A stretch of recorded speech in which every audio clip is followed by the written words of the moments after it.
Pacific Rim basically owes its existence to Michael Bay's Transformers. Those movies made an obscene amount of money, so naturally Hollywood learned the most important lesson possible. Audiences apparently wanted giant robots beating the crap out of giant things. The obvious solution was to take the old giant monster formula, throw in some equally gigantic robots, and attack the whole thing from a slightly different angle. And that's how we got Pacific Rim.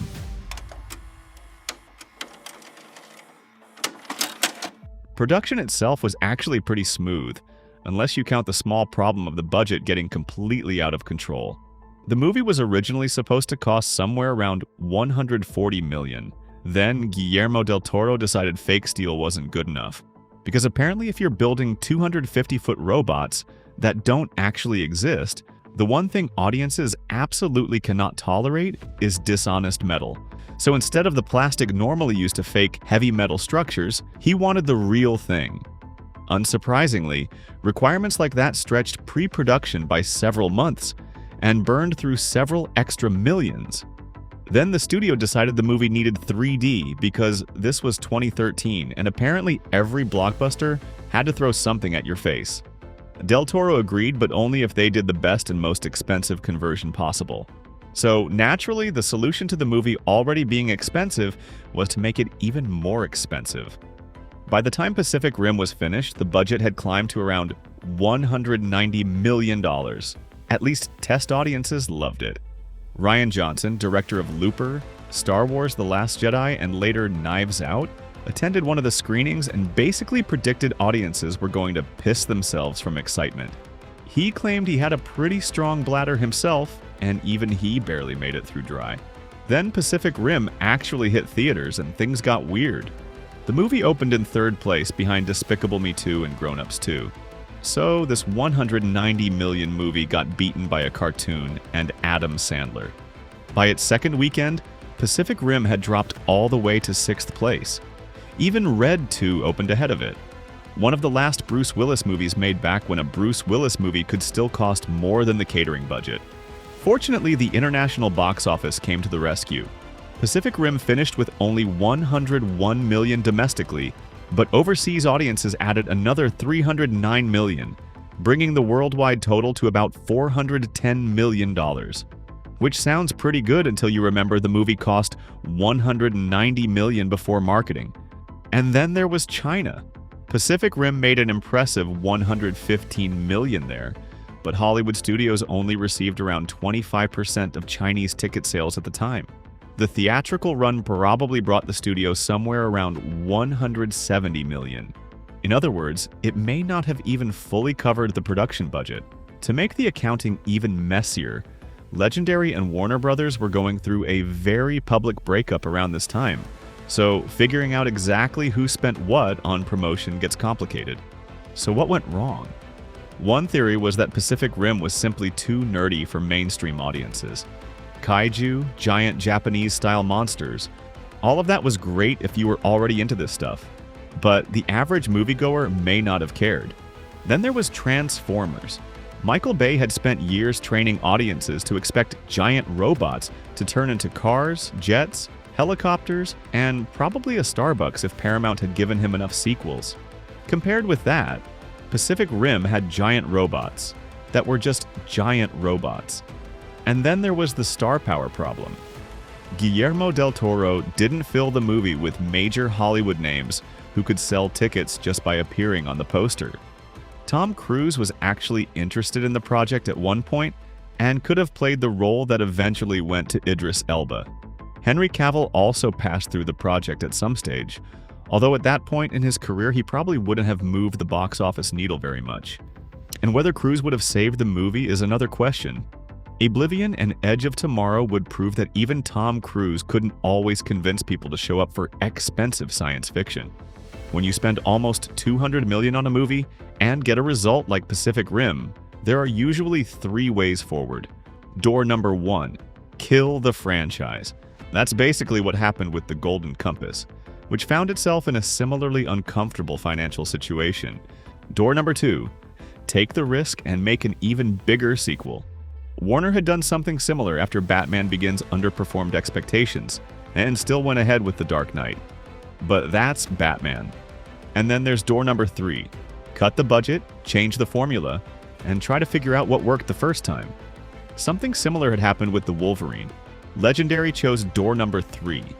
That also meant abandoning Guillermo del Toro's ideas for the sequel, and his version sounded much stranger. The portal was closed. The Jaegers were obsolete. The heroes who had saved humanity weren't needed anymore.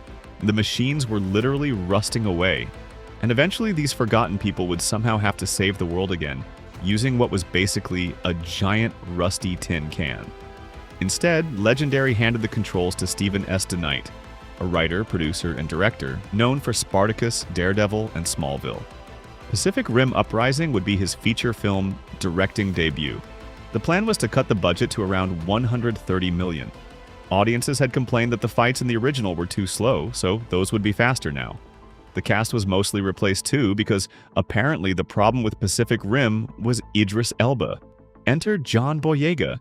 And if every one of those decisions sounds brilliant so far, don't worry.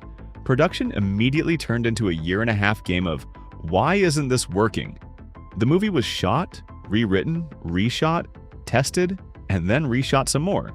Whenever the filmmakers thought they finally had something that worked, they would show it to a test audience and discover that apparently they did not. Stephen DeKnight himself has actually spoken positively about this process. According to him, one round of testing revealed a fairly significant problem. People who liked the first Pacific Rim couldn't understand what the hell was happening in the sequel, or who any of these people were. So DeKnight grabbed John Boyega and shot a new opening sequence designed to explain the characters and the world. All those reshoots pushed the budget back up to around $150 million. The movie finally arrived in theaters in March 2018. And technically, things started great.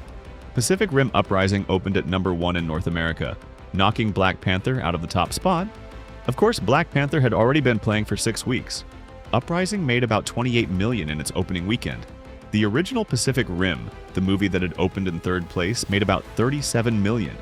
That number should have set off every alarm in the Legendary offices. But then China showed up.